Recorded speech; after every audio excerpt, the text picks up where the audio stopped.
In recent days, the political and security landscape of the Western Hemisphere has shifted under the weight of a directive whose strategic implications extend far beyond the border it seeks to influence, according to a report confirmed by multiple officials and first revealed by the New York Times.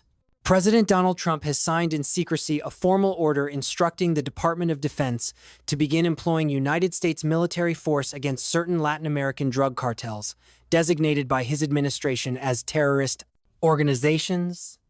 The choice of language, the method of designation, and the decision to employ active duty military personnel all converge to signal a policy turn that carries both operational urgency and geopolitical consequence. Mexico's leadership reacted swiftly. President Claudia Sheinbaum issued a categorical rejection of any prospect of American combat forces operating within her nation's borders. Her statement was unequivocal: the United States will not bring its military into Mexico. She stressed that cooperation and collaboration remain possible, but the prospect of an armed incursion is absolutely ruled out. Such words, while diplomatically phrased, serve as a boundary marker. They define the political space within which bilateral coordination on counter-cartel efforts can occur, and equally, the threshold beyond which the Mexican government will interpret any American action as a violation of sovereignty. At present, no American troops have crossed into Mexican territory. Yet, the directive alters the framework for military engagement along the southwest border. Under existing rules of engagement, soldiers deployed domestically operate under strict limitations in their interactions with civilians. A shift in designation from organized crime group to terrorist organization potentially reclassifies the operational mandate, the legal justifications for lethal force, and the range of missions that military units may be assigned. In practice, such a change can mean transitioning from a defensive, observational posture to an active interdiction role. The New York Times correctly points out that such a step introduces legal complexities under international law, and even within the United States' own constitutional framework. The employment of lethal force outside a congressionally authorized armed conflict is fraught with risk. The question is not merely one of military efficacy, it is one of legal standing and potential accountability. Were American forces to kill individuals, even known cartel members who do not present an immediate threat, such actions could invite charges of extrajudicial killing. The designation of terrorist status does not, in itself, resolve the tension between domestic law, the war powers resolution, and the rules of armed conflict. These events evoke a cultural and political parallel that many have noted.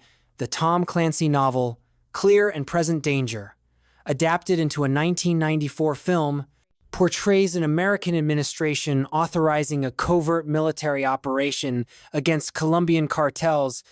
The fictional narrative follows the moral and operational collapse of that mission, ambushed soldiers, political deniability, and the eventual exposure of a hidden war. While fiction often simplifies reality, the thematic overlap here is more than coincidental. It reflects the perennial challenge of translating political will into covert military action in complex environments where sovereignty, legality, and alliance politics collide. In the cinematic version, clandestine action collapses under the weight of miscalculation. In reality, the risks are not reduced by the fact that the target lies across a land border rather than an ocean. Modern cartel organizations are militarized in structure, transnational in operation, and embedded within local political economies. Direct military engagement with them would resemble counterinsurgency more than conventional policing. This is where the strategic calculus becomes most sensitive. The United States and Mexico are not adversaries. They are treaty partners under trade agreements, intelligence sharing arrangements, and cross-border law enforcement frameworks. Deploying American combat units against entities on Mexican soil without explicit consent would therefore be interpreted both in Mexico City and in wider Latin America as a breach of the post-Cold War norm that the United States refrains from unilateral armed interventions in allied states. Even if the operational objective is narrowly defined to disrupt, capture, or eliminate specific cartel leaders, the act of crossing that threshold shifts the relationship into a zone of mistrust. The diplomatic costs could extend into unrelated areas, from migration negotiations to trade dispute settlements. From a strategic standpoint, the decision to classify cartels as terrorist organizations is a deliberate escalation in the semantic battlespace. Terrorist designation opens channels for expanded intelligence collection, asset freezing, and even drone surveillance under counterterrorism statutes. But it also hardens perceptions, both domestically and abroad. It frames the issue not as organized crime, which is a matter of law enforcement, but as asymmetric warfare, which is a matter of national defense. This shift plays differently in Washington than it does in Mexico City. In the former, it can be presented as decisive action. In the latter, it is perceived as a prelude to armed encroachment. There is also the matter of operational precedent.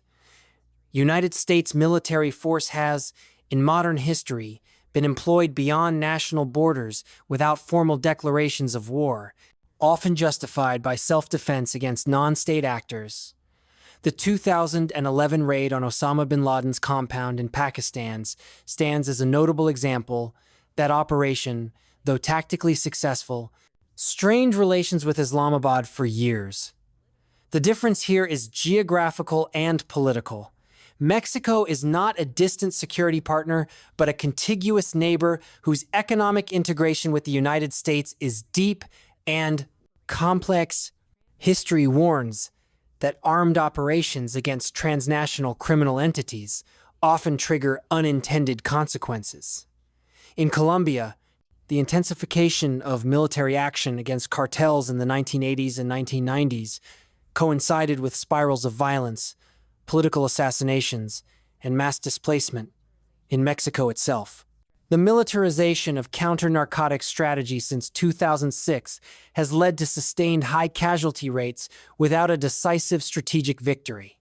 Introducing a foreign military element risks entangling American forces in a conflict with no clear exit conditions. The global audience will not interpret this in isolation. Rival powers, particularly those seeking to erode American influence in the Western Hemisphere, will use any rift between Washington and Mexico City as diplomatic leverage. Chinese and Russian state media already depict United States foreign policy as interventionist and destabilizing. A visible dispute with Mexico over sovereignty would feed that narrative. Moreover, it could complicate hemispheric cooperation on issues ranging from energy security to collective responses under the Inter-American Democratic Charter.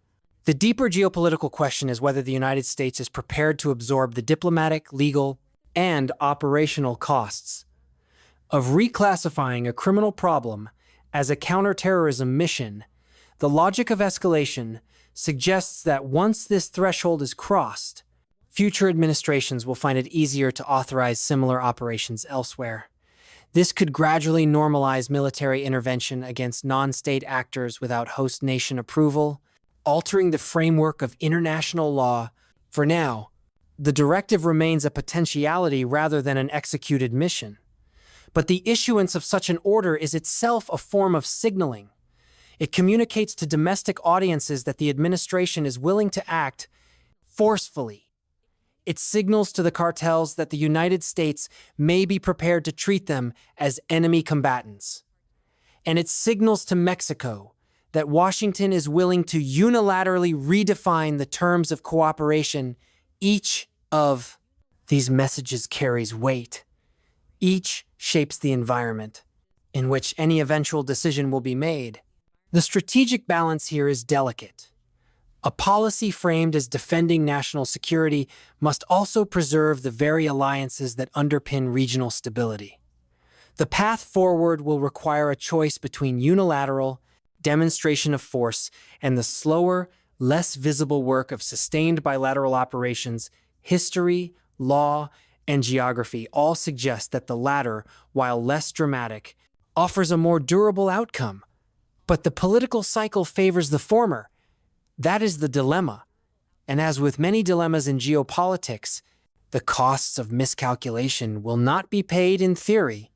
They will be paid in reality, in lives, in alliances, and in the shifting structure of the regional order